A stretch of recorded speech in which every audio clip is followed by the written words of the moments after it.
लाडो चिड़िया अपने पति कालू कौवा के साथ रहती थी। दोनों आपस में बहुत झगड़ा करते थे।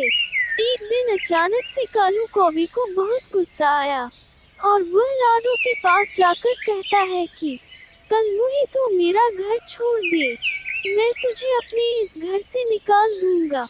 तुम अपने बच्चों को लेकर यहाँ से चली जाओ, मैं तुम्हें देखना तक नहीं चाहता। ये सुनकर लाडो उदास हो जाती है और रोने लगती है। लाडो कहती है कि मैं इतनी रात को अपने बच्चों को लेकर बारिश के मौसम में कहाँ जाऊंगी। इतने पर कालू कौवा कहता है कि मुझे नहीं पता, बस तू मेरे घर से चली जा और कभी लौटकर मत आना। आंधी तूफान भरा मौसम था, बहुत तेज बारिश हो रही थी। लाडो चिड़िया रोती हुई कहती है कि कृपया मुझे मत भगाओ, मैं कल चली जाऊंगी। मेरे बच्चे अभी बहुत छोटे हैं और बीमार पड़ जाएंगे।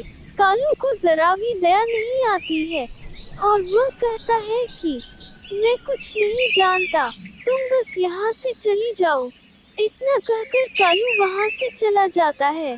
लाडो अपने बच्चों को लेकर कहती है कि चलो बच्चों, हम यहाँ से कहीं दूर चलते हैं।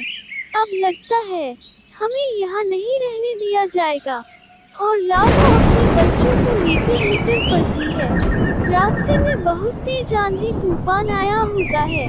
लाडो की बेटी कहती है कि माँ, यह आंधी बहुत तेज है, कहीं हम उड़ ना जाए। ये सुनकर लाडो कहती है कि बेटा धीरज रखो, बस थोड़ी दूर और। तभी जंगल में उसे एक घर दिखता है। पास आकर देखती है तो वह टॉयलेट होता है।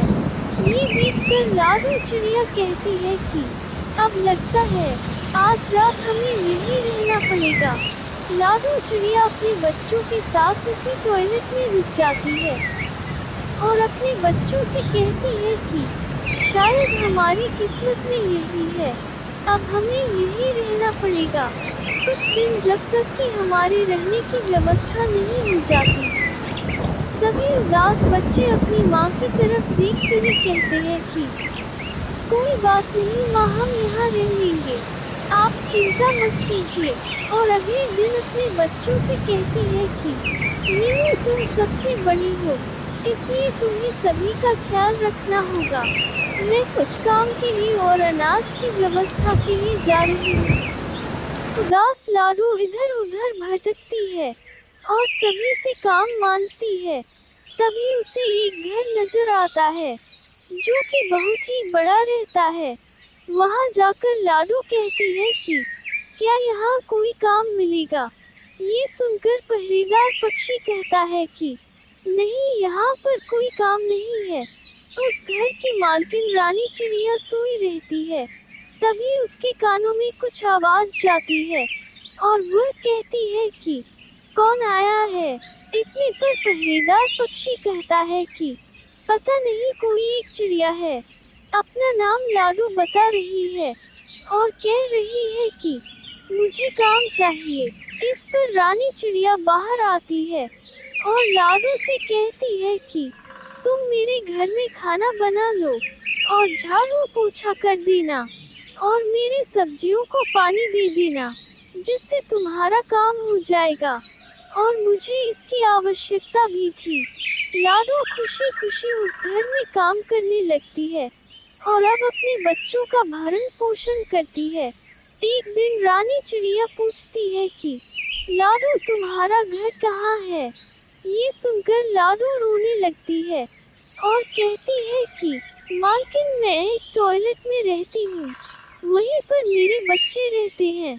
मेरे पति ने मुझे घर से निकाल दिया है। सुनकर रानी चिड़िया कहती है कि कल तुम अपने बच्चों को मेरे घर ले आना और तुम अब यहीं रहो, तुम्हें टॉयलेट में रहने की कोई जरूरत नहीं है। ये सुनकर लाडो चिड़िया रोती हुई कहती है कि अरे मालकिन, मान लीजिए मेरा पति लौट आया और फिर वह यहाँ आकर झगड़ा करने लगा तो आपको बहुत दिक्कत होगी। इतना सुनकर रानी चिड़िया कहती है कि ऐसा कुछ नहीं होगा, तुम अपने बच्चों को लेकर चली आओ, रात में तूफान भरे मौसम में लालू अपने घर जाती है और अपने बच्चों से कहती है कि अब तुम लोगों को डरने की जरूरत नहीं है और आंधी तूफान को भी झेलने की आवश्यकता नहीं है।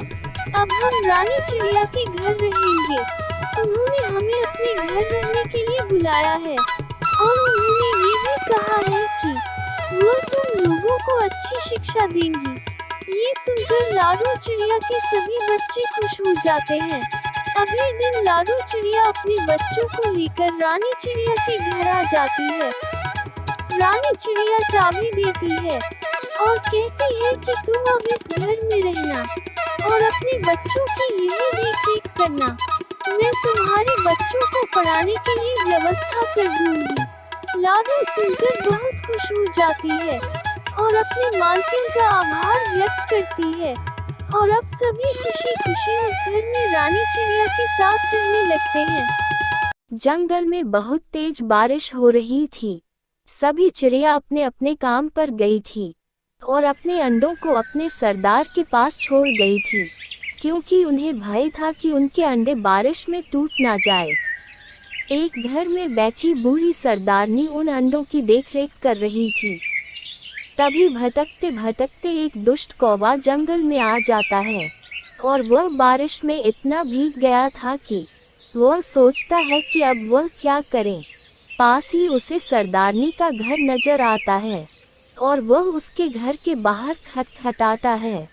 चिड़िया सरदारनी कहती है कि कौन है, तो कौवा कहता है कि बहन मैं बहुत दूर से आया हूँ और मैं इतना भीग गया हूँ कि मैं बीमार पड़ गया हूँ। कृपया आप मेरी इस रात के लिए मदद कर दीजिए। चिड़िया बहुत ही दयालु रहती है और वह उसकी मदद करने लगती है और उसे अपने घर में बुला लेती है। घर में घुसते ही कालू कौवा देखता है कि इतना सुंदर और आलीशान घर, ऊपर से उसमें बहुत सारे अंडे रखे हुए हैं। ये देखकर उसके मन में लालच सा आ जाता है और वह सरदारनी चिड़िया से कहता है कि तुम यहाँ से चली जाओ, अब मैं यहाँ रहूँगा। चिड़िया कहती है कि मैंने तो तुम्हारी सहायता की है और तुम मेरे घर में मुझे भगाने पर तुले हो। यह सुनकर कालू कौवा कहता है कि हाँ तुम यहाँ से भाग जाओ, वरना मैं तुम्हें यही मार डालूंगा, और उसे एक थप्पड़ लगा दिया।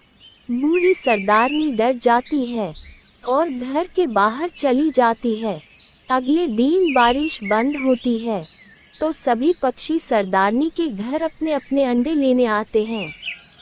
बाहर बैठी सरदारनी को देख पक्षी कहते हैं कि क्या हुआ, आप बाहर क्या कर रही है, हमें हमारा अंडा दे दीजिए।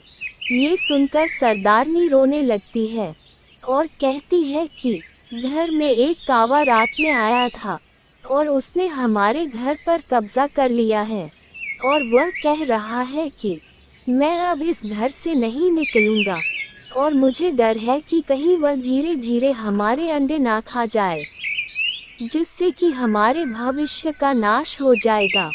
सुनकर उनमें से कुछ चिड़िया रोने लगती है और कुछ चिड़िया साहस पूर्वक कहती है कि ऐसा मत कहिए, हम इसका बदला अवश्य लेंगे और हम अपने बच्चों को अच्छे से बचा लेंगे।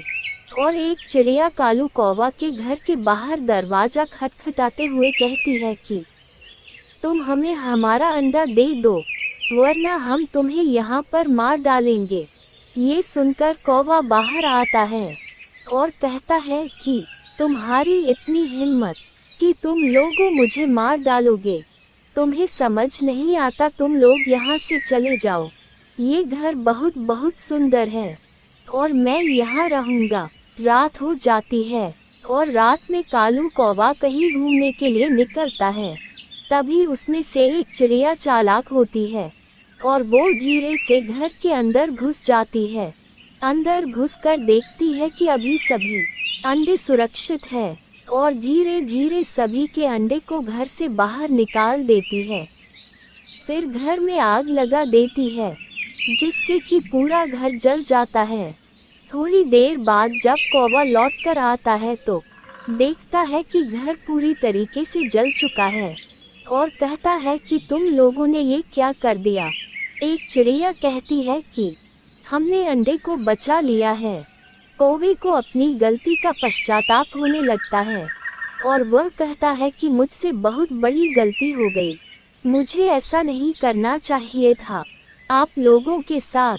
लेकिन एक बार भरोसा तोड़ने के कारण अब कौवे पर कोई भरोसा नहीं करता और सभी उसे जंगल से बाहर निकाल देते हैं। इससे दुखी कौवा इधर उधर भटकने लगता है और मन ही मन अपनी गलती का पश्चाताप करता है। सर्दियों का मौसम चल रहा था। एक दिन बहुत ही ज्यादा ठंड पड़ जाती है। लाडो चिड़िया बोली, अरे बाप रे, आज सुबह इतनी ज्यादा ठंड है, मुझे कुछ तो करना पड़ेगा। अगर मेरा घोंसला गर्म रखना है तो मुझे आग जलाने के लिए लकड़ियां जमा करनी पड़ेगी, नहीं तो मैं इस ठंड में मर ही जाऊंगी। लेकिन मैं ये काम अकेले नहीं कर सकती, मुझे किसी की मदद लेनी पड़ेगी। इतना सोचने के बाद लाडो चिड़िया मीनू चिड़िया के पास चली जाती है। लाडो चिड़िया बोली, अरे मीनू मौसी, तुम क्या कर रही हो? मीनू चिड़िया बोली, कुछ नहीं लाडो। लाडो चिड़िया बोली, अच्छा ठीक है। मीनू चिड़िया बोली, तुम बताओ, तुम यहाँ कैसे? लाडो चिड़िया बोली, अरे कुछ नहीं, अभी ठंड का मौसम चल रहा है ना, मैं सोच रही थी कि हमें हमारे घोंसले गर्म रखने के लिए आग जलानी होगी और उसके लिए हमें लकड़ियाँ इकट्ठा करनी होंगी। मीनू चिड़िया बोली, हाँ बात तो सही है। लाडो चिड़िया बोली, आज घोघा मौसी मुझसे मिलने आई थी, वो कह रही थी कि ठंड के साथ बर्फबारी भी होने वाली है। मेरे तो ठंड की वजह से अभी से हाथ पैर कांप रहे हैं। मीनू चिड़िया बोली, तो बताओ कब जाना है लकड़ियाँ लेने को? लाडो चिड़िया बोली, अभी शाम हो गई है, हम सुबह घर का सारा काम निपटाकर फिर चले जाएंगे। मीनू चिड़िया बोली, हाँ कल सुबह जाएंगे। अगले दिन सुबह मीनू और लाडो लकड़ियाँ जमा करने के लिए निकल पड़ती है। उड़ते उड़ते उन्हें रास्ते में कालू कौवा धूप सेंकते हुए उन्हें दिखाई देता है। मीनू चिड़िया लाडो चिड़िया से कहती है, देख लाडो, ये आलसी कौवा कैसे मजे में धूप सेक रहा है। लाडो चिड़िया, जाने दो ना मौसी, हमें क्या करना है, हमें बहुत काम है, हमें चलना चाहिए। मीनू चिड़िया, नहीं लाडो, ये आलसी कौवा ऐसे मजे में सुबह सुबह धूप सेक रहा है, ये मुझसे नहीं देखा जा रहा, तुम देखो मैं इसे कैसे काम पर लगाती हूँ। लाडो और मीनू कौवे के पास रुक जाते हैं। लाडो चिड़िया, मीनू मौसी रहने दो ना, क्यों बेचारे को परेशान कर रही है। मीनू चिड़िया, बेचारा और ये एक नंबर का आलसी और कामचोर है। इतना बोलकर मीनू कालू कौवे के पास चली जाती है। मीनू चिड़िया, अरे कालू कौवे, तुझे कुछ शर्म वम है कि नहीं? ऐसे दिन भर बिना काम के कैसे बैठ सकते हो तुम? तुम्हारे हाथ पांव दर्द नहीं करते? कालू कौवा मीनू मौसी की बात को सुनकर अनसुना कर देता है। मीनू चिड़िया, अरे तू चुप क्यों है, कुछ तो बोल, क्या आलस की वजह से तुझे सुनाई भी नहीं दे रहा? कालू कौवा, क्या मीनू मौसी, मैं तो यहाँ शांति से बैठा हूँ, क्या आपको मेरी वजह से कोई तकलीफ हो रही है? अगर आप चाहे तो मैं यहाँ से उठकर कहीं दूर चला जाता हूँ। अरे आलसी कौवे, मुझे मालूम है तू कितना कामचोर है और वैसे भी तुझे कुछ और आता भी नहीं और बस दिन भर आराम से सोता रहता है तू। नहीं नहीं मीनू मौसी, मैं कामचोर नहीं हूँ, मैं कोई भी काम कर सकता हूँ। अच्छा तो ऐसी बात है तो चल मेरे साथ, मैं और लाडो घोंसले गर्म रखने के लिए लकड़ियाँ जमा करने के लिए जंगल में जा रहे हैं, तू भी चल हमारे साथ। कालू एक भोला कौवा था, वो मीनू मौसी की बातों में आ गया और चल पड़ा उनके साथ। हाँ चलो, मैं तैयार हूँ। देख ले, तू अभी हाँ बोल रहा है, बीच में काम छोड़कर कहीं भाग तो नहीं जाएगा। अगर तूने ऐसा किया तो मैं तुझे हमारे ग्रुप से निकाल दूंगी, तो बैठे रहना रात में ठंड में ठिठुरते हुए। कालू कौवा, नहीं नहीं मौसी, मैं आ रहा हूँ ना तुम्हारे साथ। लाडो चिड़िया, ये मीनू मौसी भी ना किसी को भी अपनी बातों में फंसा लेती है और अपना काम करवा लेती है। लाडो, मीनू मौसी और कौवा तीनों जंगल की तरफ निकल पड़ते हैं। थोड़ी दूर जाते ही लाडो को जमीन पर कुछ लकड़ियां दिखाई देती है। लाडो चिड़िया, चलो हम यहाँ से एक एक लकड़ी उठा लेते हैं। तीनों एक एक लकड़ी उठाकर लाडो चिड़िया की घोंसले की तरफ निकल पड़ते हैं। तीनों लाडो चिड़िया के घोंसले के पास आ जाते हैं। तभी मीनू चिड़िया लाडो से कहती है, लाडो तुम्हारा घोंसला तो बहुत छोटा है, अगर हम यहाँ लकड़ी इकट्ठा करेंगे तो घोंसले में रहने के लिए जगह नहीं रहेगी और फिर हमें आग भी तो जलानी है। हम एक काम करेंगे, मेरा घोंसला बहुत बड़ा है, हम लकड़ियाँ मेरे घोंसले में जमा करते हैं। रात में हम तीनों वहीं पर आग जलाएंगे और आराम से सो जाएंगे। लाडो चिड़िया, आप सही कह रही हो मीनू मौसी, हम वैसा ही करेंगे। कालू भैया चलिए हम मीनू मौसी के घोंसले की तरफ चलते हैं। कालू लाडो की हाँ में हाँ मिलाकर पीछे पीछे चल पड़ता है। तीनों मिलकर लकड़ियाँ मौसी के घोंसले में रख देते हैं। लाडो चिड़िया चलो, हमें और भी लकड़ियाँ लानी पड़ेगी, ये लकड़ियाँ तो हमें आग जलाने में कम पड़ जाएगी, हमें कुछ और लकड़ियों की जरूरत पड़ेगी। तभी मीनू चिड़िया पाँव में मोच आने का झूठा नाटक करती है।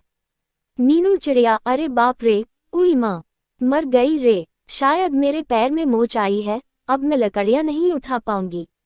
लाडो चिड़िया, कोई बात नहीं मौसी, आप आराम कीजिए, मैं और कालू भैया जाकर लकड़ियाँ जमा कर देंगे।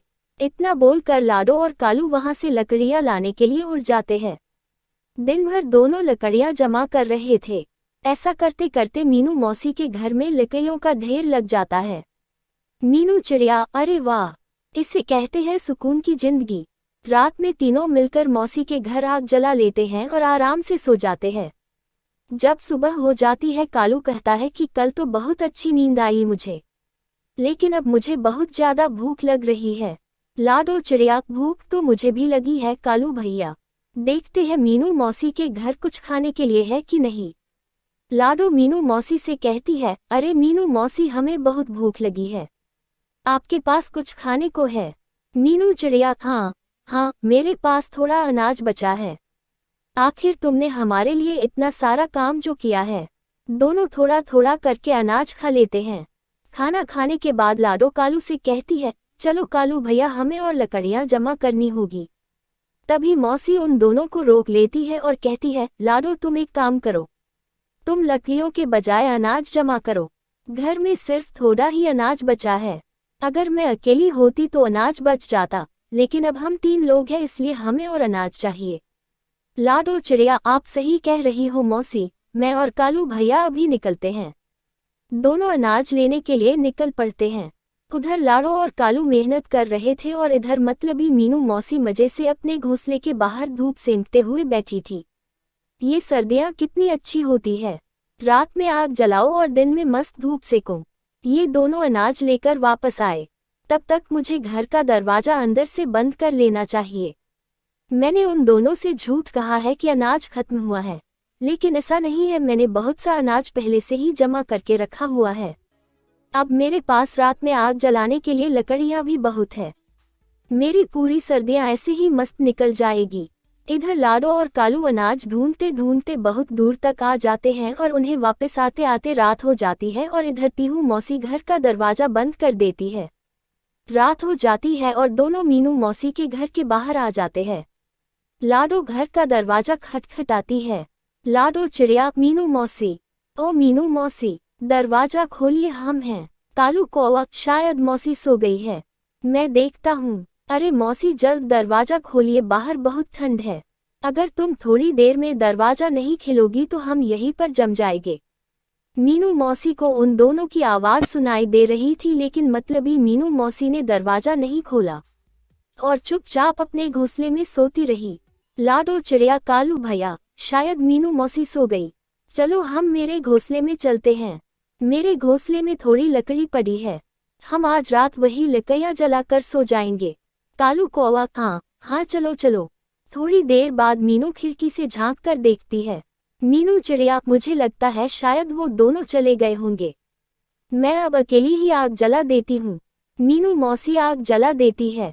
अरे बाप रे, आज तो बहुत ही ज्यादा ठंड है, मुझे और ज्यादा लकड़ियाँ जलानी पड़ेगी, मेरे पास तो बहुत ज्यादा लकड़ियाँ हैं। मीनू मौसी लकड़ियों के ढेर को खींचने लगती है, तभी लकड़ियों का ढेर खिसककर आग में आ जाता है और वो लकड़ियाँ भी आग पकड़ लेती है। मीनू मौसी, अरे ये क्या हो गया, कोई मुझे बचाओ। लाडो, कालू, कहाँ हो तुम दोनों। लाडो चिड़िया, अरे कालू भैया, ये तो मौसी की आवाज लग रही है, मुझे लगता है वो मुसीबत में है, हमें जाकर देखना होगा। जैसे ही वो दोनों मौसी के घोंसले के बाहर आ जाते हैं तो देखते हैं कि घोंसले के चारों तरफ आग लगी होती है। कालू हिम्मत और बहादुरी से दरवाजा तोड़ देता है और मौसी को आग से बाहर निकाल लेता है। मौसी के पंखों को आग लग चुकी होती है। तभी कालू कौवा मौसी को पास वाले तालाब में छोड़ देता है। मौसी की जान बच जाती है और मौसी पानी से बाहर आ जाती है और कालू कौवे को कहती है, मुझे माफ कर दो, मैं मतलबी हो गई थी। पाँव में मोच आती, ये झूठ कहा आप दोनों से, इसके सामने मौत चाहिए। सिर में चोट, हाथ दोनों सर, और सारा काम तुम दोनों से करवाया। तुम्हारे आने से पहले ही दरवाजा बंद भी कर दिया, लेकिन मुझे मेरी लालच की सजा मिल गई और मेरा एक पंख भी जल गया। मीनू मौसी को अपनी गलती की सजा मिल चुकी थी।